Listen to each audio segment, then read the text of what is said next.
All right, welcome to this Super Bowl betting preview. We brought out our best for this one. You see Warren Sharp on the screen, Drew Dinsick, John Daigle, our NBC Sports betting minds. So you got the past against the future, the last 2 decades against the next 2 decades of the quarterback position. The only problem for the next 2 decades in Patrick Mahomes is he'll have to do it without 2 awesome tackles in Fisher and Schwartz. So, John, we'll start with you. What's the significance for those looking to take action on this game?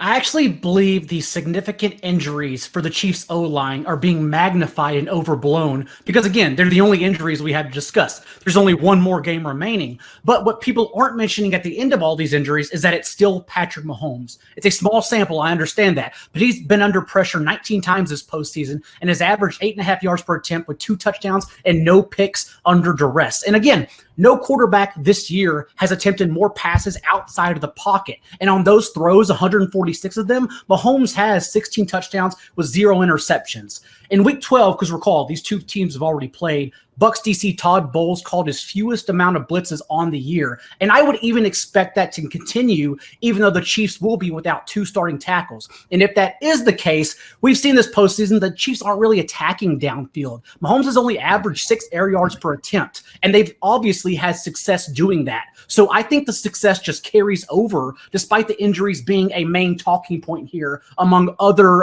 broadcasting content, other shows as well.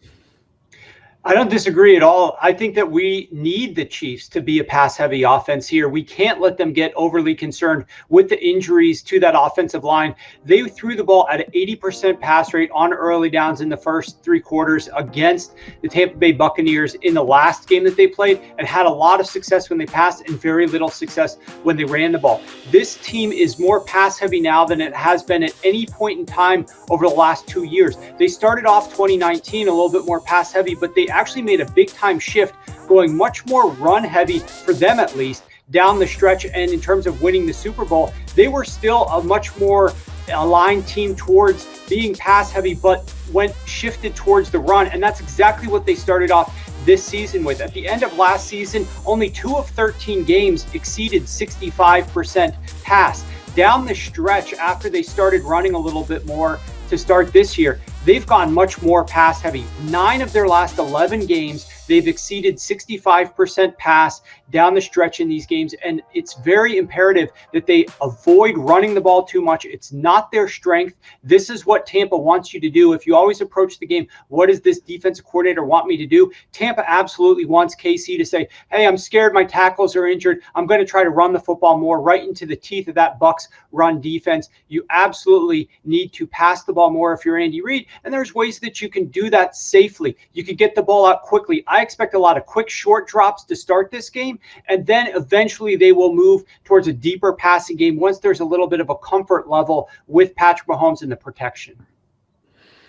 I like all this a lot. You guys are playing right into what I think is probably the key angle in this game, which is that the market in general is very focused on what can Tampa Bay do to stop Kansas City. And for me in the handicap, that's not really, that's not really plan A, B, or C. It's much more about if Tampa Bay is going to compete in this game, they have to score to win. And the unit that's being largely overlooked that's going to take the field for the Chiefs is their defense. This Spagnuolo coordinated defense has come on strong of late for the 2nd season in a row. It is worth noting that they have really come into form down the stretch, and they have the perfect mix in terms of being able to put confusing looks on the field. The best way to stop Tom Brady is to do what? You pressure him up the middle. They have Chris Jones. The best way to prevent Brady from picking apart the weaknesses in your defense is to give him confusing looks at the line of scrimmage. Do not let him diagnose what you are doing on the field as far as the defense goes. And Steve Spagnuolo really throughout his career was the first and has shown to be able to repeat this exact effort against a quarterback that is as great as Tom Brady. So for me, I think it's fair to say Andy Reid, one of the best coaches in the league, he knows he's going to figure this out. He's not coming in expecting to run the ball. He knows his offensive line is dinged up. They know that they're eventually going to score points with the best quarterback in the league in Pat Mahomes. It's much more, in my opinion, at least, about how Kansas City's defense comes in and their ability to keep Tom Brady under 30 points, because realistically, the Chiefs are going to get there. The question in terms of betting the spread is, are the Tampa Bay Buccaneers? True. All right, well, let's hit the read real quick. So if you're looking for the ultimate edge in the big game, get Edge Max subscription, unlock the Access exclusive Edge Finder, top trends, game predictions, prop projections, and much more. Rotoworld.com/edge. Use promo code playoff10 for 10% off any subscription. So both of these offenses, they overflow with playmakers, and that really probably in large part is how they've been able to make this game. What's the X factor? Take me to Tampa Bay, John. What is the X factor for that offense in particular? Drew mentioned Spagnuolo's defense being the X factor, and I do agree. But if the Bucs want to respond with their own X factor, I think we've already seen it, because in Week 12, tight ends were a focal point for this offense. Brady targeted his tight ends on 13 of his 41 attempts for a 32% target share. Gronk caught 6 of 7 targets in that game for a season-high 100 yards receiving, and Brady caught 4 of 6. And Brady has actually led this team in the postseason in red zone and end zone targets. So we know exactly when they want to go to him, and that's on money downs. The Chiefs quietly, 9 of their 25 receiving touchdowns allowed in the red zone have been to opposing tight ends. So I think although Gronk has been on the snide of late, I believe this is more of a resurgence game for him, as well as a tremendous game for Brady to have as well.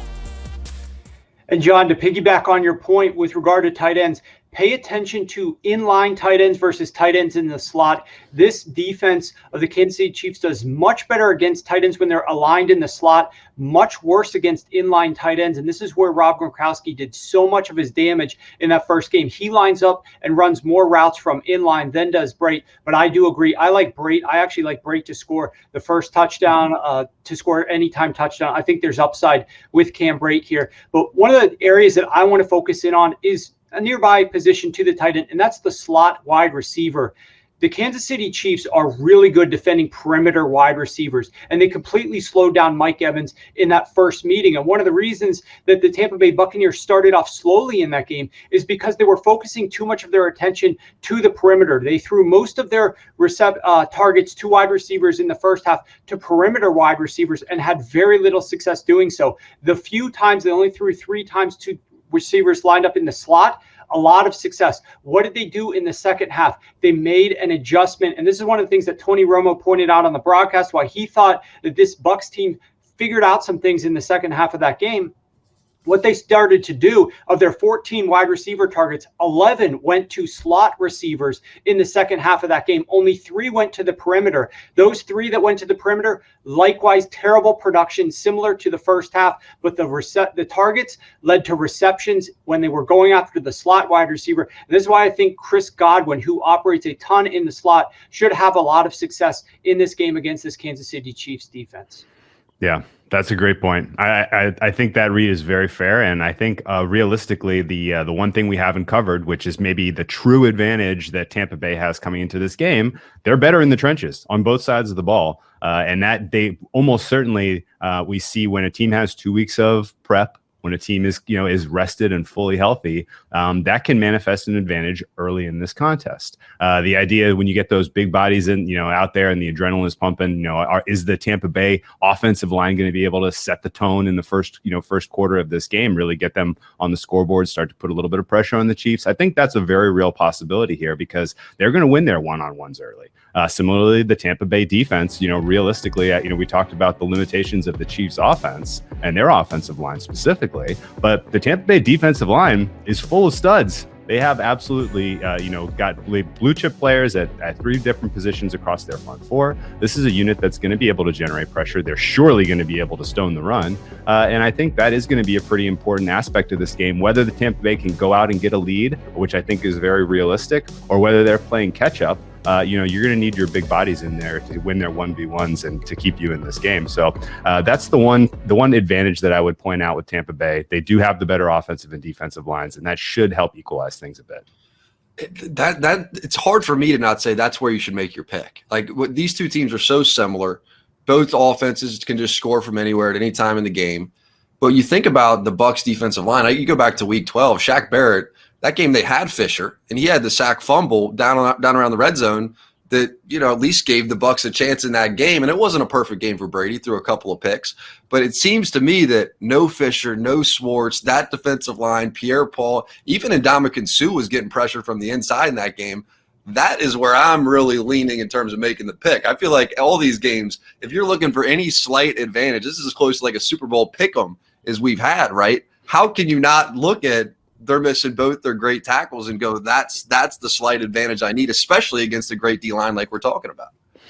Yeah, I mean, this game really sets up as a live bettor's dream, right? Whoever goes down early, take them at the plus money. If the Kansas City Chiefs are trailing early, it's a beautiful spot to get involved in an over live. If the Kansas City Chiefs get out to a hot start, they've been shown to put away these leads relatively comfortably without a ton of margin. So I do think either team is very, very live for a comeback. And if last year's Super Bowl was any indication, the pass rush for the Tampa Bay Bucs potentially winning their matchups early in this one, and the offensive line setting the tone for Tampa Bay. I do think Tampa Bay does get out to a lead, but ultimately, you can't keep the Chiefs down for 4 quarters. No lead is safe. So. Yeah, it's San Francisco. I mean, they got close to Mahomes a couple of times last year. They didn't quite get there. Like, even you think to the Wasp call, right? When Mahomes went over to the enemy and said, "No, I want Wasp right here." I mean, he had a split second to get that ball off, and he did. But they got awful close to the Bucs get there. Seems like the question. Okay, so the line currently sits -3.5. That's where it is. Over under 56.5. Prop bets are fair game too. What's your guys' favorite action? Let's send it around the horn. John, lead us off. Your favorite picks going into the Super Bowl. Remember that it's the Super Bowl. It's the most watched line by any bookmaker throughout the entire year. So I think the best bet you could have gotten was 24 hours after the line was initially released. Yeah. NBC's own PointsBet sportsbook actually had it Chiefs -3 at even money Monday, the day after it was released. And I thought that was the best line you could get all week long. Having said that, I'm still taking the Chiefs barely with the hook. Chiefs 31-27. I believe Patrick Mahomes is Super Bowl MVP, and I believe he thanks the city of Kansas City first at 4-1 odds because that's exactly what he did last year. Okay. I'll say Chiefs money line is absolutely the way that you would want to look, and you may want to consider waiting as long as possible on that one because so many people are going to come in and bet Tom Brady on the money line that it usually gives betting the favorite on the money line a little bit of added value, especially late, even on Sunday morning. Where I'm going to look, because I do think the line is pretty close, and I really do want to see what the weather is going to do. If the weather is going to be really heavy rain, even in the beginning of this game, that will favor the Tampa Bay Buccaneers. As Drew alluded to, they match up well in the trenches. They have the better ground game. If the rain is going to impact this game at all, it's going to be favoring the Tampa Bay Buccaneers. So I'm holding out on the side, but I will go ahead and give out a couple of things that I really like. And John, I know you're going to be doing a prop show tomorrow. I don't want to step on your toes at all, but a couple props that I really like here just to share something. Number one, playoff Lenny, Leonard Fournette. I actually like him over 3.5 receptions in this game. I bet it at -120. You can still get it at -145. One of the reasons that I really like this prop is you don't think about it, but playoff Lenny has actually led the Tampa Bay Buccaneers in catches over the last 2 weeks. And he's number 2 in targets over the last 2 weeks as well. Think about where Tom Brady in the years past, when he has running backs that he throws the ball to, he's throwing the ball to James White in all of these Super Bowls. He likes to throw the ball to running backs in some of these big games. Leonard Fournette only at 3.5 catches, especially with Ronald Jones, who we absolutely pounded his under. They took off his yardage prop at some books in terms of receiving yards because it was bet so heavily towards the under. Ronald Jones unlikely to even catch a ball, if not more than one. And there's all these receptions that are going to be targeted to Leonard Fournette. The one thing I will say is they need to pass the ball beyond the line of scrimmage. The Chiefs are great at rallying up to running back passes that are thrown short of the line of scrimmage in the backfield. So look to throw the ball beyond the line of scrimmage, gain some of those edges. I like Leonard Fournette. I also like total penalties under 10.5. You could get that at even money as of yesterday. I think this is a game we're not going to see a lot of penalties. They're going to try to keep the quarterback safe and upright, but I don't really see these defenses making a ton of egregious mistakes here. I like total penalties under 10.5. And those catches for Fournette, Warren, have obviously come with Jones available the past 2 games. Fournette has seen 13 of the team's 14 running back targets in that span. So to add another one on top of you, I also like Fournette over 78.5 combined receiving and rushing yards, because if we are expecting any one-score negative game script for the Bucs, it's Fournette who will be out there, not Ronald Jones at all. So I think he can have at least 50 yards receiving alone. It's hysterical to me that with the embarrassment of riches that you have in the talent, in the wide receiving weapons, the tight end weapons for Tampa Bay, that Leonard Fournette is getting all of this attention is crazy. But Brady, it's working for him. So Brady elevates these guys. That's the way it works. I have a little Mahomes 3-1 Super Bowl MVP. those loyal watchers of this programming from pre-AFC title game. So I'm going to ride that out. I think that's highly correlated with the Chiefs winning. It's very tough for me to see any path to victory for MVP of any of the other Chiefs besides Mahomes here. So I think that's a solid equivalent to the Chiefs on the money line. But I agree with Warren. I think there is a little bit of value in the Chiefs money line, not just because of the way the market is moving, but just in general. Like as mentioned, I do think that the Chiefs defense is the most off-priced unit of the four in this contest. I think that defense is better than the market's getting them credit for. And if you want my favorite look of all, though, because this is completely independent of game state, Pat Mahomes pass attempts over 41.5 is my favorite look for the entire Super Bowl, because as we saw in their first matchup with the lead, they put away the lead with the pass. They didn't try to run into the teeth of this Tampa Bay defense, because Andy Reid is a smart coach. And I think you're going to see, in this, Pat Mahomes, 49 pass attempts in the one contest that they had this, his highest pass attempts of the whole year against Tampa Bay Buccaneers in a game where they were leading by multiple scores for a majority of the game. That's kind of all I needed to see to get involved in the pass attempts over for Mahomes this week. I like it. You guys on the Leonard Fournette receptions too. You remember in that Green Bay game how the sun was peeking in over the stadium like the first quarter of the game and Fournette couldn't see? You remember, and he even said, he's like, the sun's right there. So he would have had 2 or 3 more receptions right in the first quarter of that game that were just a result of the sun. He started to catch after that. So there you go. There's the picks. And for whatever it's worth, I'm on Tampa. So after all this, I'm on Tampa. And I believe it for one simple reason. Pressure. I think you're going to see Mahomes under pressure. And have we seen him go to that elite gear in the last month, right? It hasn't really affected his play. His foot's clearly bothering him at certain moments, and he gets up and limps back, but he's still an athlete. He's still able to go do Mahomes-like stuff. But if he has to hit the top gear to escape from Pierre-Paul, to escape from Shaq Barrett, to escape from Sue, to escape from Devin White, a 4-4 linebacker, if he has to go there, will it affect his foot? And if it does that linger throughout the course of the game? If at any point he's even remotely hobbled, I would be very, very nervous about having KC. So there you go. All the brilliant geniuses, and I'm taking Tampa. We'll see, fellas. Thanks so much for doing this. This was great. Love all the props. Love all the stuff. Any additional thoughts for all those looking to place their money before we go? If you're into Tampa, just think hard. At what lead do you need in that fourth quarter to feel comfortable? And seriously consider, trying to cover a middle there with a live KC opportunity if you see one. Yeah. And I think one of the players that you mentioned there, Devin White, there's some actual injury information going on with him. He tweaked a hamstring, and I saw some of the quotes that he was giving out yesterday.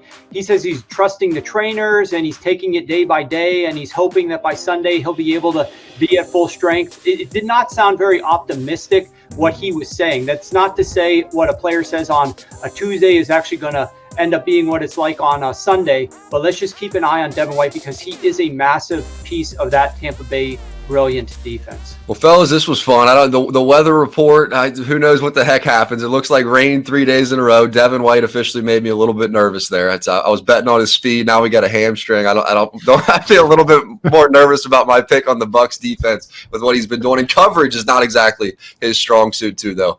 But all the brilliant minds are on the Kansas City Chiefs. So if you're following the money, go with KC. Fellas, thanks so much for doing this.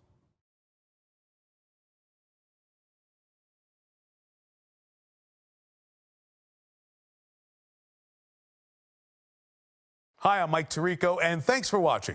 Make sure to hit subscribe for the latest news and highlights from NBC Sports.